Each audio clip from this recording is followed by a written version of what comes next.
श्री गणेशाय नमः, श्री कृष्णाय नमः, श्री सरस्वती नमः। देखिए, आज आपको श्रीमद् भागवत महापुराण का 8वें स्कंद का प्रथम अध्याय श्रवण कराता हूँ। आप प्रेम से मन लगाकर श्रवण कीजिए। अहो विहारी लाल भयहारी आनंद भवन, जयति जयति नंदलाल गोपेश्वर राधा रमण। हे ब्रजेश ब्रजराज ब्रजवल्लभ ब्रज लाडिले, राखी ब्रज की लाज धर कर पर गिरिवर हरि। अहो लड़े ते लाल कीजिए कृपाए तन, गोप सखा गोपाल गोपी वल्लभ गोपति। जटाजुट अर्धंग संग विराजित रात दिन, कुंद इंदु सम अंग करहूँ दया दाया सदन। स्वयंभू स्वरोचि उत्तम तामसचार, मनुओं का वर्णन करूं प्रथमाध्याय विचार।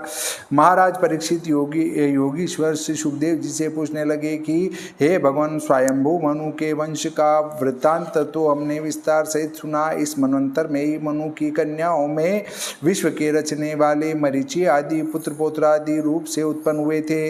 अब आप कृपा करके मनु लोगों का वृत्तांत वर्णन कीजिए। हे ब्रह्मन, उन सब मनवंतरों में हरि का महत्तर जन्म और कर्म का विवरण जो पंडित लोग कहा करते हैं, मैं उनके सुनने की इच्छा करता हूँ। आप सब मुझसे कहिए। भगवान विश्व भावन ने पिछले मनवंतरों में जो जो चरित्र किए और आगे को जो जो करेंगे और वर्तमान मनवंतर में जो कुछ लीला करते हैं, वे सब आप कहें। श्री सुखदेव जी बोले कि हे राजन, इस कल्प में स्वयंभू मनु आदि 6 मनु हुए हैं। उनमें से स्वयंभू मनु की जिससे देवता आदिकों की उत्पत्ति हुई, उनका वृतांत हम तुमसे कह चुके हैं। भगवान विष्णु जी ने धर्म ज्ञानोपदेश के लिए स्वयंभू मनु की आकुति और देवती नामक 2 बेटियों में कपिल और यज्ञ रूप जन्म ग्रहण करके उनके पुत्रत्व को प्राप्त हुए। हे कुरुश्रेष्ठ, भगवान कपिल जी का कार्य प्रथम वर्णन कर आए हैं और यज्ञ भगवान ने जो कुछ किया वह पीछे कहेंगे। शत्रुपा के पति प्रभु मनु कर्म योग से विरक्त हो राज्य भोग को छोड़ तप करने के लिए अपनी स्त्री को साथ ले वन में चले गए। उन्होंने सुनंदा नदी के किनारे एक पांव से खड़े होकर 100 वर्ष तक निरंतर अति कठोर तप करके विस्मित के समान हो यह वक्षमान वचन कहे थे। मनुजी ने कहा था कि स्वतः चित स्वरूप और इसी करके प्रयुक्त जो चिदात्मा है उससे विश्व चैतन्य होता है, परंतु यह विश्व उसको सचेतन करने को समर्थ नहीं है। और इस पुरुष जीव के शयन करने पर जो जागृत अर्थात साक्षी स्वरूप वर्तमान रहते हैं, क्या आश्चर्य है कि यह जन उसको नहीं जानता, परंतु वे इसको जानते हैं। लोक में जो कुछ प्राणियों के सहित दिखाई देता है वह सब ही ईश्वर की सत्ता और चैतन्य शक्तियों से व्याप्त हैं। इसलिए ईश्वर ने जो कुछ दान किया है उससे ही सब भोगों को भोगो और अपने लिए पराये दान की वांछा न करो। अथवा और किसी के पास धन है कि क्या जो उसकी वांछा करोगे। इसके अतिरिक्त वह परमात्मा सबको देखता है, परंतु लोग अथवा किसी के भी नेत्र उसको नहीं देख सकते, क्योंकि वह नेत्रादिक का विषय नहीं है। परंतु जैसा घटा आदि के नाश से देवदत्तादि का तद विषयक चाक्षुष ज्ञान नाश को प्राप्त नहीं होता, वैसे आकारों की उत्पत्ति हुई वृत्ति ही नाश को प्राप्त होती है। स्वतः सिद्ध ज्ञान का विनाश नहीं होता, क्योंकि प्रकाश वस्तु के विनाश से सूर्य के प्रकाश का नाश कभी नहीं होता। इसलिए सर्वभूतों के अंतर्यामी असंग उन ईश्वर का भजन करो जिसका आदि अंत मध्य अपना पराया भीतर और बाहर कुछ नहीं है, परंतु जिससे विश्व के यह सब आदि अंत प्रवृत्ति होते हैं। और यह विश्व जिसका स्वरूप है वही सत्य और परिपूर्ण ब्रह्म है। वही ईश अज सत्य स्वयं प्रकाश और निर्विकार हैं। यह विश्व उसी का शरीर है, उसके नाम बहुत है। वह अपनी माया से विशेष जन्मादि विधान करते और नित्य सिद्ध विद्या के हेतु इस माया को त्याग कर निष्क्रिय हो रहे हैं। इस प्रकार से ईश्वर कर्म करके फिर उनको छोड़ कर्म रहित होने से ऋषि लोग भी अकर्मार्थ अर्थात मुक्ति के लिए पहले यत्न करते हैं, क्योंकि जो पुरुष चेष्टा करते हैं वे प्रायः निःचेष्टता को पाते हैं। चेष्टाकारी पुरुष कर्मों के द्वारा घिर जाते हैं अथवा वे कोशाकार कीड़े के समान बंधन से बंध जाते हैं। इस प्रकार की शंका नहीं की जा सकती, क्योंकि भगवान ईश्वर चेष्टा करते हैं और उसमें आसक्त नहीं होते। इसलिए जो पुरुष उनकी अनुवृत्ति करते हैं वे भी आत्मलाभ होने से चरितार्थ हो जाते हैं और कभी उसमें आसक्त नहीं होते। इसलिए जो राम कृष्ण आदि नाना अवतार रूप निज मार्ग में भली भांति अवस्थित हो वेदोक्त कर्माचरण करते हैं और स्वयं पूर्ण अहंकार रहित तो स्वयं प्रभु हैं, इस कारण किसी दूसरे से वे नियुक्त नहीं होते। और जो अखिल धर्म का प्रचार करने के लिए अपने आचार से मनुष्य को शिक्षा देते हैं, हम उन्हीं ईश्वर की शरण ग्रहण करते हैं।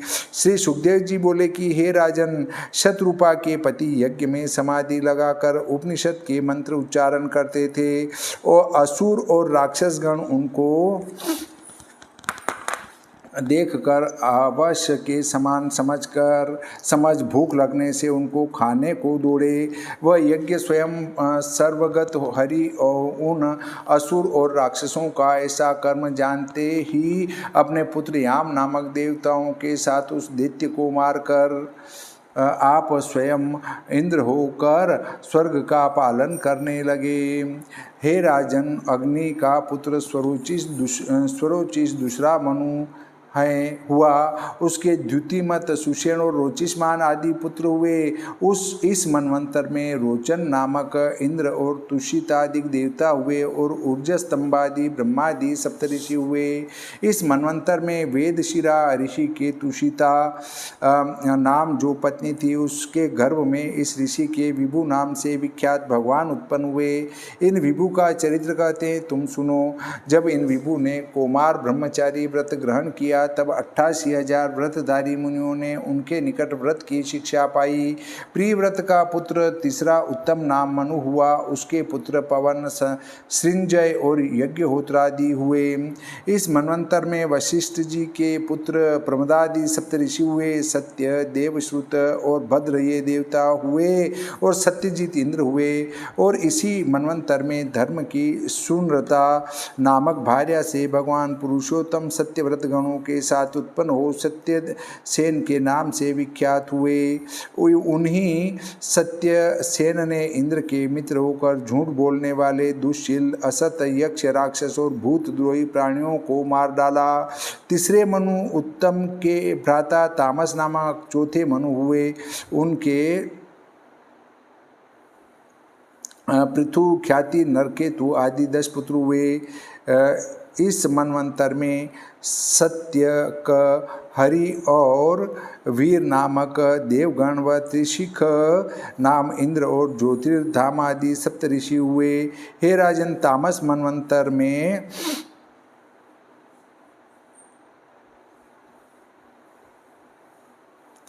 मनवंतर में ऊपर कहे हुए सत्य का आदि के अतिरिक्त अति पराक्रमी वेदधृति गण भी देवता हुए थे, जो कि विधृति के पुत्र थे। हे महाराज, जब काल के वश होकर वेद नष्ट हो रहे थे तब इन्हीं सब देवताओं ने अपने अपने तेज से उन सबको धारण किया था। जिन्होंने ग्राह के मुख से गजेंद्र को छुड़ाया था, उन भगवान विष्णु ने भी हरि मेधा की हरिणी नामक स्त्री के उदर से इसी मनवंतर में जन्म लिया और वह हरि नाम से विख्यात हुए थे। राजा परीक्षित बोले कि हे व्यास नंदन, ग्राह द्वारा पकड़े हुए गजेंद्र को भगवान हरि ने किस प्रकार से छुड़ाया था, उस कथा को मैं आपके मुख से विस्तार सहित सुनना चाहता हूँ। हे ब्रह्मन, जिसमें उत्तम श्लोक भगवान हरि गाए जाते हैं, वह कथा अतिशय पवित्र, धन्य, शुभदायक और मंगलकारी हैं। श्री सूत जी बोले कि हे ब्राह्मण, जब इस प्रकार प्रायोपविष्ट व्रत जो है धारण कर राजा परीक्षित ने योगी श्रेष्ठ सुखदेव जी से भागवत कथा कहने के लिए प्रार्थना की। तब उन व्यास पुत्र ने श्रवण करने वाले मुनियों की सभा में राजा परीक्षित के वचनों पर आनंद प्रकट करते हुए कथा आरंभ किया। श्रीमद्भागवते महापुराणे अष्टम स्कंदे भाष्यटीकायां मन्वन्तरानुवर्णने गजेन्द्रोपाख्याने प्रथमोऽध्यायः। श्री सरस्वती मैया की जय, श्री कृष्णचंद्र भगवान की जय, श्री गणपति जी महाराज की जय, श्री रामचंद्र भगवान की जय, बजरंग बली की जय।